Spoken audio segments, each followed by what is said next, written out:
Hello बच्चों, हमारे YouTube channel पर आपका स्वागत है। आज हम बात करेंगे class 10th mathematics chapter 4 quadratic equation. आज के वीडियो में हम बात करेंगे एक्सरसाइज 4.3 के बारे में। चलिए देखते हैं। पहला क्वेश्चन है, यहाँ क्या करना है, फाइंड करना है nature of the following quadratic equation. जो भी क्वाड्रेटिक इक्वेशन आपकी गिवन है, सबसे पहला काम क्या है, नेचर फाइंड आउट करना है। अगर नेचर उस क्वाड्रेटिक इक्वेशन का रियल एग्जिस्ट करता है तब उसे हमें फाइंड भी करना है। जैसा कि हमने अपने इंट्रोडक्शन वीडियो में बताया था कि किसी भी क्वाड्रेटिक इक्वेशन का नेचर निकालने के लिए हम फाइंड आउट करते हैं सबसे पहले डी क्या होता है, डिस्क्रीमेंट होता है। डी की वैल्यू होती है b² - 4ac। मतलब सबसे पहला काम क्या है कि आपको डिस्क्रीमेंट फाइंड आउट करना है। और बताया था कि अगर d की वैल्यू 0 से ग्रेटर देन, मतलब निकाला आपने d की वैल्यू निकाला, d की वैल्यू 0 से ग्रेटर देन आती है, मतलब कोई वैल्यू प्लस में आती है, ये d greater than equal to 0 आती है, पॉजिटिव वैल्यू आ जाता है डिस्क्रीमेंट। तब क्या होता है, इसका रूट का जो नेचर होता है वो रियल होता है एंड डिस्टिंक्ट होता है। रियल और डिस्टिंक्ट रूट होते हैं, मतलब उसके रूट जो होंगे वो रियल होंगे, और साथ में क्या होते हैं, जो भी x की वैल्यू आएंगी दोनों अलग अलग आएंगी। इसके बाद दूसरी कंडीशन आती है d = 0। d = 0 के लिए हमने बताया था कि अगर d की वैल्यू 0 के इक्वल आ जाता है, डिस्क्रीमेंट 0 आ जाता है, तो आपका जो गिवन रूट्स होता है वह इक्वल रूट हो जाते हैं और रियल भी होते हैं। मतलब जब d = 0 आ जाएगा उस समय उसका रूट का जो नेचर होगा वह इक्वल और रियल रूट होंगे। तो यहाँ पर क्या हो जाएगा, रियल हो जाएंगे रूट एंड इक्वल रूट हो जाएंगे, रियल एंड इक्वल रूट्स हो जाएंगे। उसके बाद थर्ड कंडीशन आती है कि d की वैल्यू निगेटिव आ जाए, मतलब 0 से छोटी आ जाए। जब भी d की वैल्यू डिस्क्रीमेंट हमारा माइनस में आ जाए तब क्या हो जाता है, रूट का जो नेचर हो जाता है वह हो जाता है नॉट रियल रूट। तब क्या लिखेंगे हम, नॉट रियल रूट होता है। तो 3 कंडीशन है, इन्हीं बेसिस पे हमें क्वेश्चन को सॉल्व करना है। चलिए देखते हैं।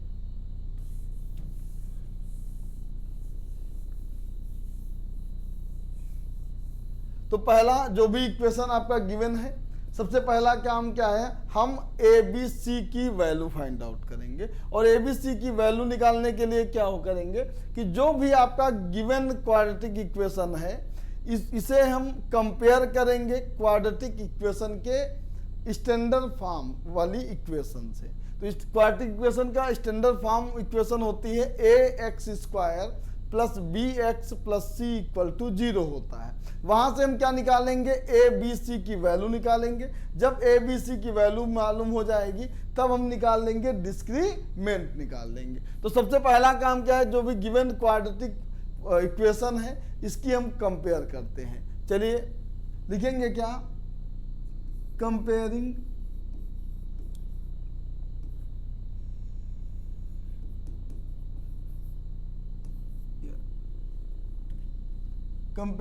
given equation by ax² + bx + c = 0। जो भी इक्वेशन आपकी दे रखी है इसकी हम कंपेयर करेंगे ax² + bx + c = 0 से। तो जब भी कंपेयर करते समय हमने बताया था कि x² का जो कॉफिशिएंट होगा वह a की वैल्यू हो जाएगी, और जो x का कॉफिशिएंट होगा वह b की वैल्यू हो जाएगी, और लास्ट वाला जो कांस्टेंट टर्म होगा वह c हो जाएगा।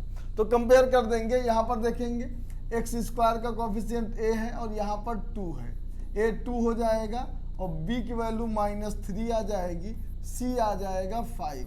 ABC हमें पता हो गया है। अब हम निकाल लेंगे डिस्क्रीमेंट।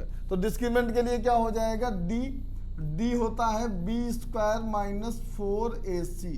अब यहाँ से d निकाला तो b की वैल्यू है -3 रख दिया, -4 इंटू ए 2 है और सी है 5। 3 का स्क्वायर कितना आएगा 9 हो जाएगा, 4 2 जा 8, 8 5 जा हो जाएगा 40, माइनस कर देंगे तो -31। अब हमने डी का वैल्यू निकाल लिया, डिस्क्रीमेंट आ गया -31। जैसा कि हमने अभी बताया था कि जब d की वैल्यू निगेटिव आ जाएगी तब इसके रूट का जो नेचर होगा वह रियल नहीं होगा, और जब इसका नेचर रियल नहीं होगा तो हमें इसे सॉल्व करने की भी कोई ज़रूरत नहीं है, क्योंकि क्वेश्चन में दे रखा है अगर रूट रियल एग्जिस्ट करता है तब उसे हमें फाइंड करना है। तो यहाँ क्या लिख देंगे, नॉट रियल रूट। रूट क्या हो जाएंगे, रियल नहीं है। रीजन क्या है कि d की जो वैल्यू है वह लेस देन 0 है, क्योंकि d की वैल्यू क्या है 0 से छोटी है। चलिए इसका दूसरा पार्ट देखते हैं। दूसरा पार्ट दे रखा है फाइंड, वही काम करना है हमें। पहले कंपेयर करके ए बी सी की वैल्यू निकालना है, फिर डिस्क्रीमेंट निकालना है। डिस्क्रीमेंट प्लस का आता है या 0 के इक्वल आता है तो रियल रूट होंगे, अगर 0 से लेस देन आता है तो नॉट रियल रूट होंगे। चलिए तो यहां लिखेंगे क्या, comparing given equation by ax square plus B X plus C equal to 0 से हम कंपेयर कर देंगे। एकदम सिंपल सा फंडा, वही फंडा है। एक्स स्क्वायर का कोफिशिएंट ए होगा, एक्स का कोफिशिएंट बी होगा और सी कांस्टेंट टर्म होगा। तो ए आपका आ जाएगा 3, बी आ जाएगा -4√3 और सी आ जाएगा 4। ए बी सी पता चल गया, डिस्क्रीमेंट निकाल लेंगे। ये होता है बी स्क्वायर -4ac। अब b की वैल्यू रख देंगे, b ए बी सी की वैल्यू रखेंगे। b की वैल्यू है -4√3, इसका स्क्वायर -4 इंटू ए की वैल्यू 3 है और c की वैल्यू है 4। अब चलिए इनकी वैल्यू निकाल लेते हैं। देख लो एक बार कि b ये जो -4√3 इसका स्क्वायर है, इसकी वैल्यू कैसे निकालेंगे। यहाँ होगा क्या, -4√3 का -4√3 से मल्टीप्लाई हो जाएगा। तो यहाँ भैया मल्टीप्लाई करते -4√3 से, तो 4 का मल्टीप्लाई करेंगे, दोनों माइनस के प्लस हो जाएगा। √3 का मल्टीप्लाई करेंगे, रूट हट जाएगा और 16 3 जा आ जाएगा 48, मतलब -4√3 स्क्वायर की वैल्यू आ जाएगी 48। अब यहाँ पर लिख देंगे क्या 48 और यहाँ पर 4 3 जा होता है 12 और 12 का 4 से मल्टीप्लाई करेंगे तो ये भी 48 आ जाएगा। तो -48। अब दोनों को वही माइनस कर देंगे, वैल्यू आ गई 0। आपका जो डिस्क्रीमेंट था ये आ गया 0 के इक्वल, और इसके लिए भी हमने बताया था कि अगर डिस्क्रीमेंट 0 आता है तो उसके रूट रियल और इक्वल होते हैं। तो इस रूट का जो नेचर, इस क्वाड्रेटिक इक्वेशन का नेचर क्या हो जाएगा, रियल एंड इक्वल रूट। तो यहाँ लिख देंगे क्या, d 0 के इक्वल है, देयरफॉर क्या हो जाएगा, इट विल बी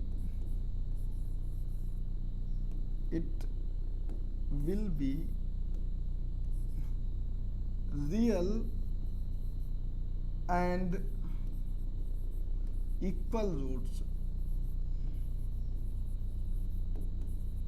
तो यहां पर बता दिया, नेचर बता दिया कि रूट रियल होंगे और वो इक्वल रूट होंगे। इक्वल रूट का मतलब क्या होता है, एक्स की जो वैल्यू आएंगी दोनों इक्वल होंगी, मतलब एक जैसी ही एक्स की दोनों वैल्यू आएंगी। अब रियल रूट है तो उसके बाद हमें इसे फाइंड करना है।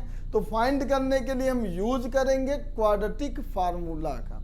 जैसा कि हमने बताया था कि किसी भी क्वाड्रेटिक इक्वेशन को दो तरीके से सॉल्व कर सकते हैं। एक होता है फैक्टराइजेशन मेथड, दूसरा होता है क्वाड्रेटिक फार्मूला। क्योंकि यहाँ पर देखो हम d की वैल्यू निकाल चुके हैं तो यहाँ क्वाड्रेटिक फार्मूला का यूज करना ज़्यादा बेहतर रहेगा, इसलिए हम उसे सॉल्व करेंगे क्वाड्रेटिक फार्मूला से।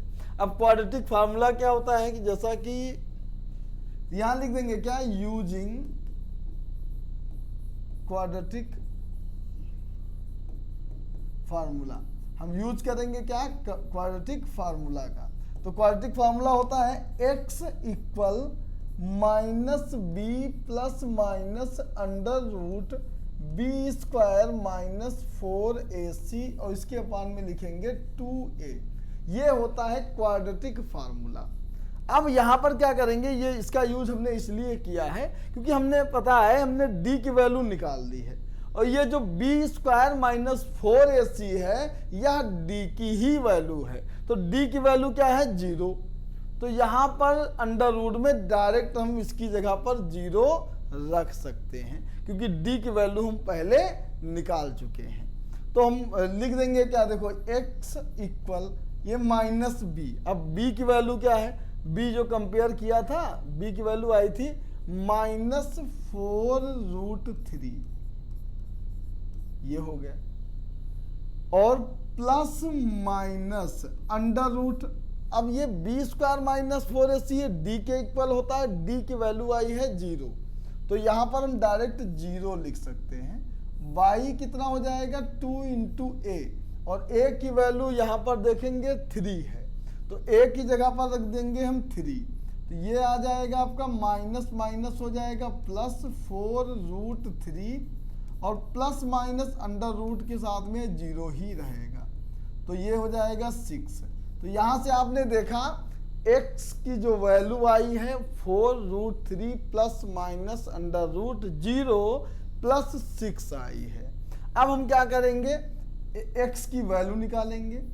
तो एक चीज याद रखना, जो प्लस माइनस दिया हुआ है इसका मतलब ये होता है कि जो 4√3 है एक बार उसमें प्लस होगा 0 और दोबारा उसके साथ में माइनस होगा 0। तो एक बार प्लस वैल्यू लेते हैं और एक बार लेंगे हम माइनस की। चलिए देखते हैं,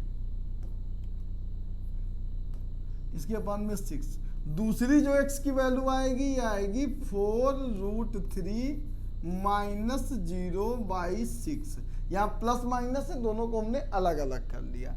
अच्छा, 4√3 में 0 प्लस होगा, इसकी वैल्यू में कोई चेंज नहीं आएगा, ये वैसा ही रहेगा। यहाँ कट कर देंगे, 2 2 जा 2 3 जा। तो यहाँ से x की वैल्यू 2√3/3 आया है।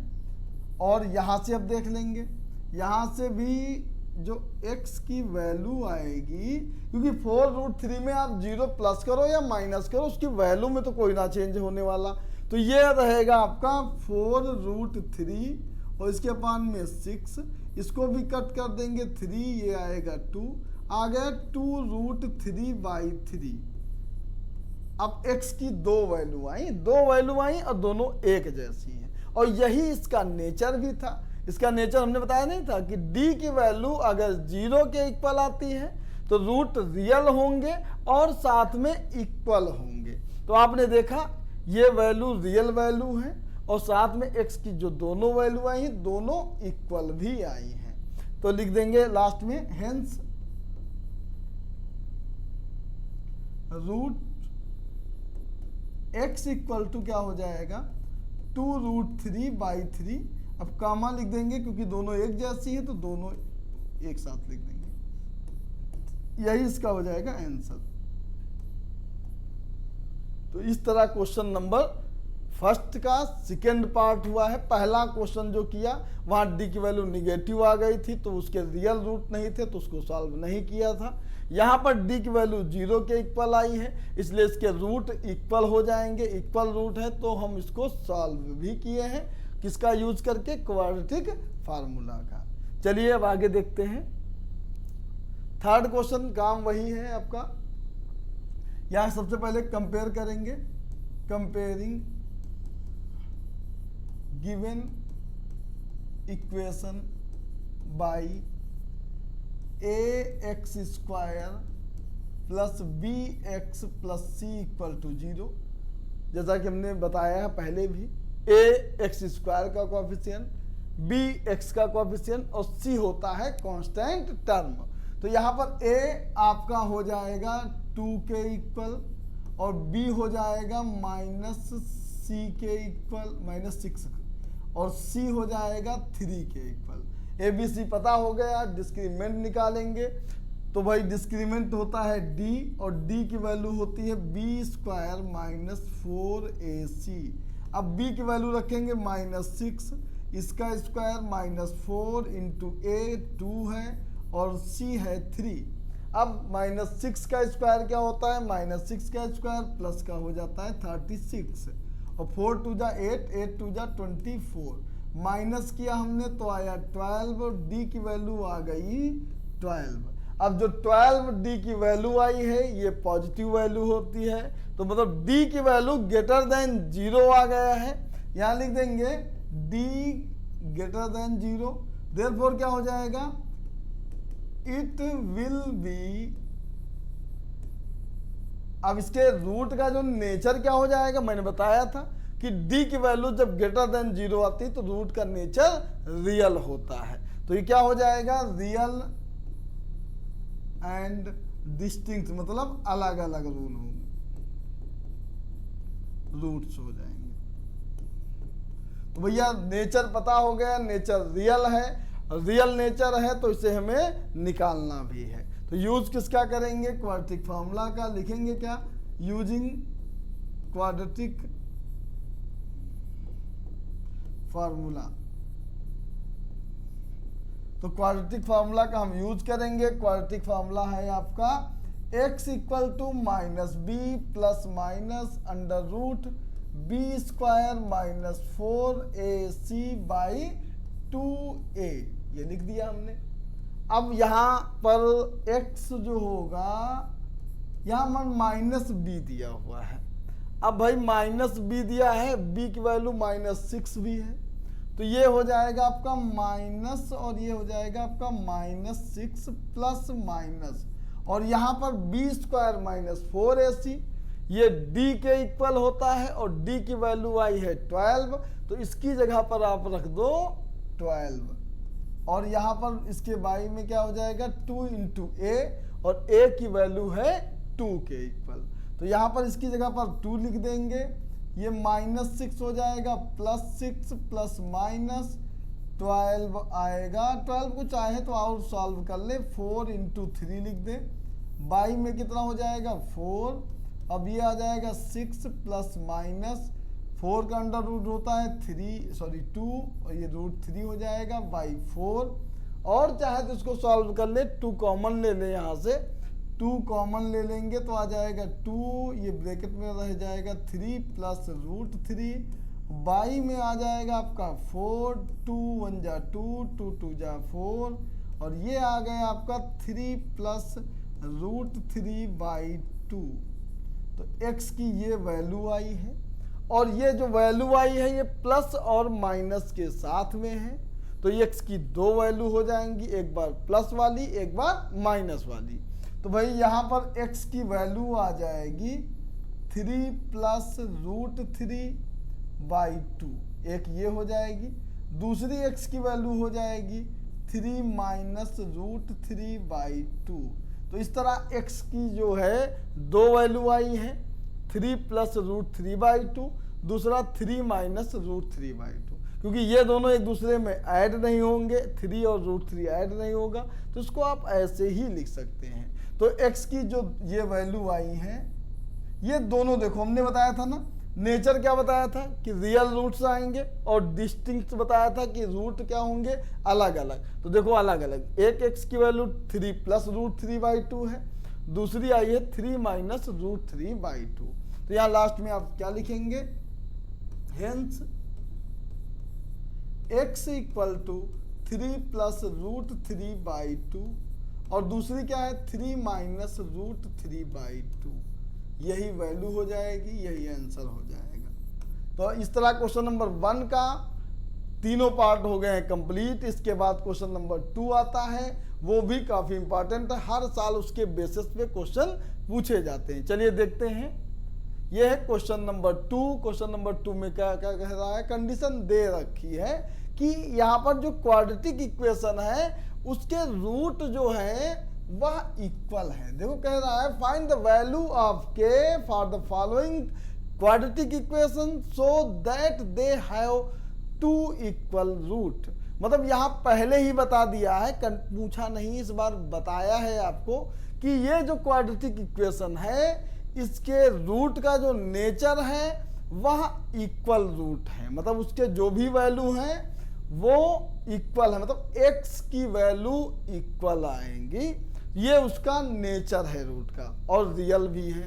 तो हमने जैसा कि आपको बताया है कि किसी भी क्वाड्रेटिक इक्वेशन के अगर रूट रियल होते हैं तो d की वैल्यू क्या होती है, 0। तो देखो पहले हमने क्या किया, पहले क्वेश्चन में नेचर बताना था कैसा है, तो वहां हमने d की वैल्यू निकाला 0, अगर निकल आती थी तो हम बताते थे कि उसके रूट रियल और इक्वल होंगे। लेकिन यहाँ पर दे रखा है कि रूट रियल हैं और इक्वल भी हैं, तो इस बार हम यूज करेंगे क्योंकि रूट रियल और इक्वल हैं, तो d की वैल्यू क्या होगी, 0 के। तो पहले हम इस कंपेयर करेंगे, ABC की वैल्यू निकालेंगे। तो यहाँ लिखेंगे क्या, कंपेयरिंग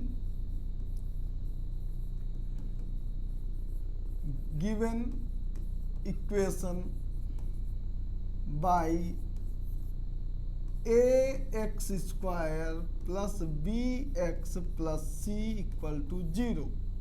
कंपेयर कर देंगे यहाँ पर, तो देखेंगे a की वैल्यू आ जाएगी 2 और b की वैल्यू आ जाएगी k और c आ जाएगा आपका 3।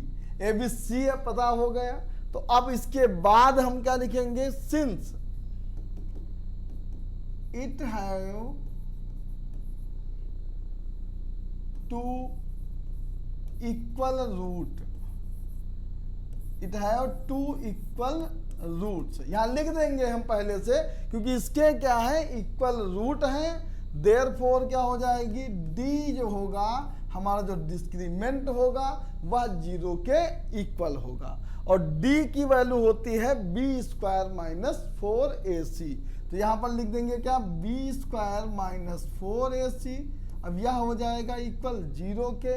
अब देखेंगे b की वैल्यू क्या है, k, तो भाई k स्क्वायर हो जाएगा, 4a की वैल्यू 2 है और भाई c की वैल्यू है 3, ये हो जाएगा 0। तो भाई k स्क्वायर हो जाएगा, यहाँ 4 2 जा 8, 8 3 या 24 होता है, तो ये 24 आ जाएगा इक्वल टू 0। तो k स्क्वायर की वैल्यू आ जाएगी 24। तो यहाँ से आप देखेंगे k की वैल्यू प्लस माइनस स्क्वायर हटेगा, इधर अंडर रूट आ जाएगा। तो भाई 24 की वैल्यू निकालना है, तो मैं लिख दूंगा 6 इंटू 4। 6 इंटू 4 में इसलिए हमने चेंज किया क्योंकि 4 का अंडर रूट होता है। तो यहाँ भाई 4 क्या हो जाएगा, 2 रूट 3। अब k की वैल्यू आ गई एक प्लस में 2 रूट 3 और दूसरी आ गई माइनस 2 रूट 3। अब ये k की वैल्यू आ गई। अब सबसे ज्यादा जो बच्चे कंफ्यूज होते हैं यहाँ पर, k की वैल्यू वो निकाल लेते हैं, निकालने के बाद कंफ्यूज हो जाते हैं कि यहाँ पर हमको बताया गया है कि इसके रूट का नेचर इक्वल है, उसके रूट इक्वल एक जैसे आएंगे। तो एक चीज याद रखना, रूट जब कहता है तो वो वैल्यू होती है x, वह x की वैल्यू दोनों इक्वल आएंगी। अब यहाँ पर ये है k क्या है, ये कोफिशिएंट है, ये कांस्टेंट टर्म है जो x का कोफिशिएंट, ये वेरिएबल नहीं है, तो इसकी वैल्यू अलग अलग भी आ सकती हैं। यहाँ पर जो हम कंडीशन लगाए हैं इक्वल रूट की, इक्वल रूट नेचर बताता है x की वैल्यू का, और यहाँ हम वैल्यू निकाले हैं k की। तो k की वैल्यू प्लस माइनस में भी हो सकती है, अलग अलग भी हो सकती है, ठीक है। तो यहाँ पर कंफ्यूज ना होना, ये आपका क्वेश्चन सॉल्व हो चुका है। यहाँ k की जो वैल्यू आई है वह 2 रूट 3 भी हो सकती है और माइनस 2 रूट 3 भी हो सकती है। किसके लिए, इसके लिए जब इसके x की वैल्यू जो है उसका नेचर क्या है, इक्वल रूट वाला है। चलिए इसका सेकेंड पार्ट भी देख लेते हैं। सेकेंड पार्ट दे रखा है, अब देखेंगे सेकेंड पार्ट को देखेंगे तो यहाँ पर ये ऐसा मतलब क्वाड्रेटिक इक्वेशन के फॉर्म का नहीं दिया है, तो पहले हम इसके क्वाड्रेटिक इक्वेशन जैसा बनाएंगे। तो यहाँ पहले मल्टीप्लाई कर देंगे तो आ जाएगा के x square minus 2kx, x का kx से मल्टीप्लाई कर दिया प्लस 6 आ गया। अब यह क्वाड्रेटिक इक्वेशन आ गई। तो क्वाड्रेटिक इक्वेशन आ गई, कंपेयर करेंगे हम तो लिखेंगे क्या, comparing equation by ax square plus bx plus c equal to 0। Compare करेंगे तो a की वैल्यू आ जाएगी यहाँ पर k। तो यही कंपेयर कर रहे हैं, एकदम सिंपल सा वही फंडा अपनाएंगे। एक्स स्क्वायर का कोफिशिएंट a, एक्स स्क्वायर का कोफिशिएंट k। तो a की वैल्यू k आ जाएगी और b की वैल्यू आ जाएगी माइनस 2k और c आ जाएगा 6। ABC पता हो गई है। इसके बाद आपको लिखना है since it have two equal root, इसके क्या है, 2 इक्वल रूट्स हैं, देयरफॉर d इक्वल टू हो जाएगा 0 और इसकी वैल्यू होती है B square minus 4ac equal to 0। b की वैल्यू क्या दिया है, माइनस 2k, इसका स्क्वायर माइनस 4a की वैल्यू क्या है k और c की वैल्यू है 6 इक्वल टू 0। 4k का स्क्वायर हो जाएगा, सॉरी 2k का स्क्वायर 4k हो जाएगा, ये 24k हो जाएगा इक्वल टू 0। यहाँ पर आप कॉमन ले सकते हैं क्या, 4k कॉमन ले लेंगे, k और 4 6 जा होता है 24, 6 बचेगा इक्वल टू 0। यहाँ 4k इक्वल टू 0 आएगा तो k की वैल्यू आ जाएगी 0। ये 4 0 से डिवाइड होगा 0 हो जाएगा। अब k माइनस 6 इक्वल टू 0 करेंगे तो k की वैल्यू आ जाएगी 6। तो इस तरह आपकी k की वैल्यू निकल आई है, एक 0 दूसरी 6। और इस तरह आपका क्वेश्चन नंबर 2 का दोनों पार्ट हो गए कंप्लीट। आज के पार्ट में हमने सॉल्व किया है क्वेश्चन नंबर 1 के सारे पार्ट और क्वेश्चन नंबर 2 के सारे पार्ट। बाकी के बचे हुए क्वेश्चन अगले वीडियो में सॉल्व करेंगे। तब तक के लिए थैंक यू।